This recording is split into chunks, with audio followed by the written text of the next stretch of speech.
Hello and welcome to Science Today.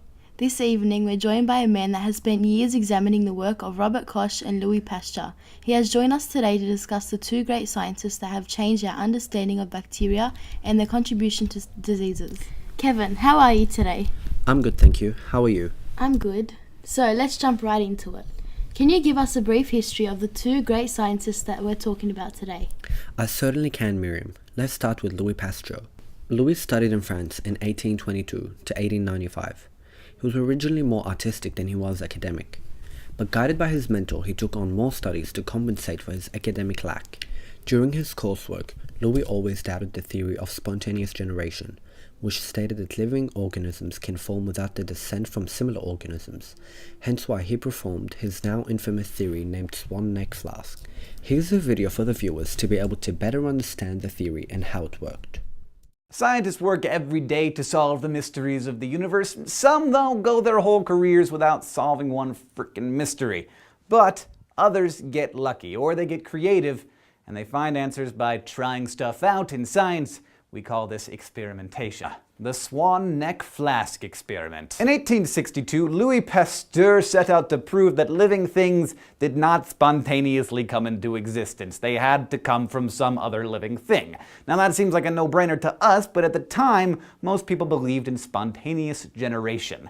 The idea that some kind of vital principle in the air caused life to just arise out of nothing. Pasteur was interested in the newly discovered life form bacteria, and another scientist, Lazzaro Spallanzani, had just proven that bacteria could be killed by being boiled, and if sealed from the air in a container, would not grow back. Regardless of Spallanzani's finding, though, critics argued that boiling just killed the vital principle in the air inside the container. So Pasteur invented an apparatus that he called the Swan neck flask. He designed it so that a sterile liquid could be exposed to the air, but no outside particles like dust or bacteria could get past the curve in the flask's neck. He filled the flask with broth, boiled it, and let it sit.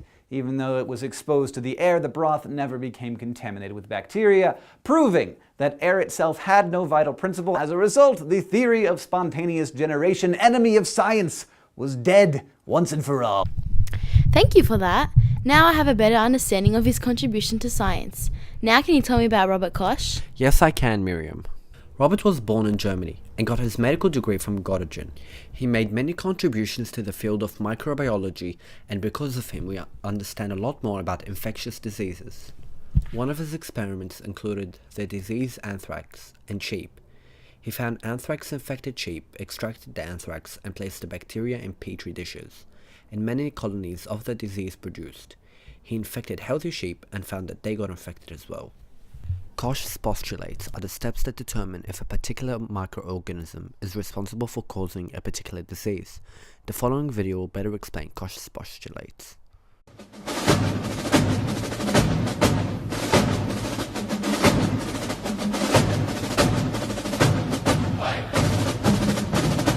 These students are studying to be plant pathologists. Plant pathologists study plant diseases and keeping plants healthy.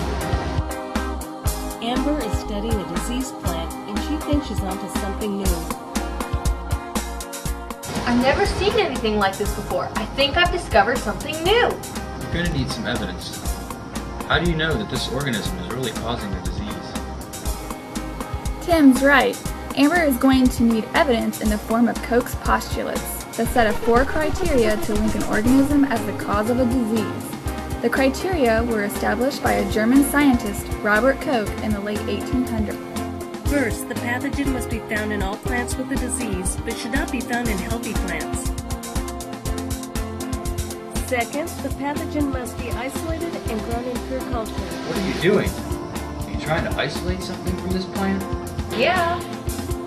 Third, inoculate the cultured microorganism onto a healthy plant. It should cause the same disease in step 1. Fourth, you should re-isolate the organism out of these plants, and it should be the same pathogen isolated in step 2. It's the same thing.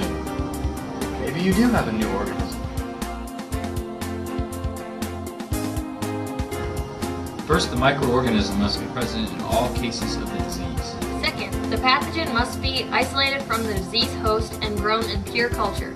Third, take the pathogen from the culture and inoculate a healthy plant. Fourth, the pathogen must be re-isolated from a newly infected susceptible plant. The newly isolated pathogen should be the same pathogen that you isolated in step 2. Once you've completed the steps of Koch's postulates, you've established evidence that the organism is indeed the cause of the disease in question.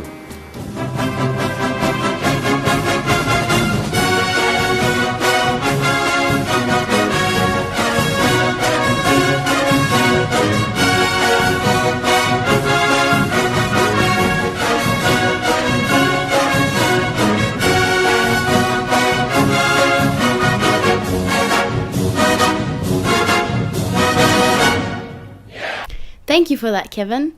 Next topic we'll be talking about is penicillin notatum. Penicillin is an example of an antibiotic that kills bacterial cells. Penicillin only works on bacteria while they are reproducing because it prevents the bacterial cells from building strong cell walls, as described on the Excel HSC and Preliminary Senior Science book. Can you please identify the circumstances surrounding penicillin notatum? Penicillin was discovered by accident. Alexander Fleming was born in Scotland and most known for painting landscapes with bacteria in petri dishes. After going away for the weekend, leaving the dishes out on the bench, he came back to find that some mold had grown on one of the plates and that there was a clearing of bacteria around one of the molds. When Fleming tried to repeat the experiment, he had no success, as it was cold that summer, causing slow growth of the bacteria and fungus. His colleague Ronald was able to reproduce the results that Fleming originally collected by lowering the temperature in the incubator. Thank you. A question concerning penicillin resistance. Is there a real reason to be concerned about bacteria becoming resistant to penicillin? Australia is one of the highest users of antibiotics in the world. There are just over 22 doses of antibiotics prescribed per 1,000 people every day. There are concerns the bacteria have become resistant to penicillin because every time a person takes antibiotics, sensitive bacteria are killed, but resistant germs may be left to grow and multiply. Bacteria can do this through several mechanisms. Some bacteria develop the ability to neutralize the antibiotic before it can do harm. Others can rapidly pump the antibiotic out, and others can change the antibiotic's attack the site so it cannot affect the function of the bacteria. What are superbugs and what are some examples of superbugs? Superbugs are bacteria that are resistant to antibiotic treatment. Golden staph is a common type of bacteria that usually doesn't cause any harm. It can occur when the staph bacteria enters the body and then multiplies. Around a third of people that carry staph bacteria, either on the surface of their skin or in their nose, in most cases, it does not cause any problems.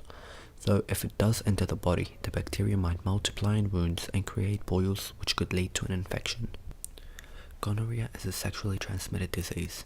The bacteria resides in the warm and moist body cavities of both men and women and is highly contagious. Gonorrhea is the most common cause of female infertility. It can be transmitted through any variety of sexual contact. Once the person is infected, it runs a high risk of spreading the bacteria to other parts of the body. For example, someone with gonorrhea may rub his or her eye, inadvertently spreading the infection and elongating the treatment period. Tuberculosis is a contagious bacterial infection that involves the lungs, but can be spread to other organs. A person with the superbug releases bacteria into the air when they cough or sneeze, and the germs can float around for several hours. People who breathe in the air containing the bacteria can become infected. Why are superbugs such a problem? Superbugs, being untreated by antibiotics, leave very limited to sometimes no options when it comes to medication. As superbugs are found nowadays in a lot of medication for viral infections, even found in soaps and cleaners, and patients often misusing the antibiotics or not taking the full course, which can make the infection easier to become resistant. This can have fatal effects on people, as it can make finding a cure a lot more unlikely, costly, and even deadly. Diseases reproduce, meaning that the superbug will reproduce to more superbugs.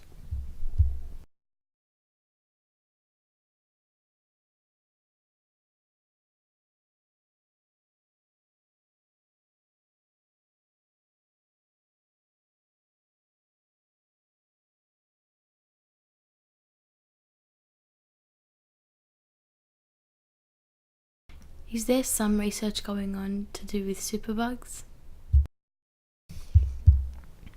Yes. Things as simple as keeping good hygiene can be a way to prevent superbugs.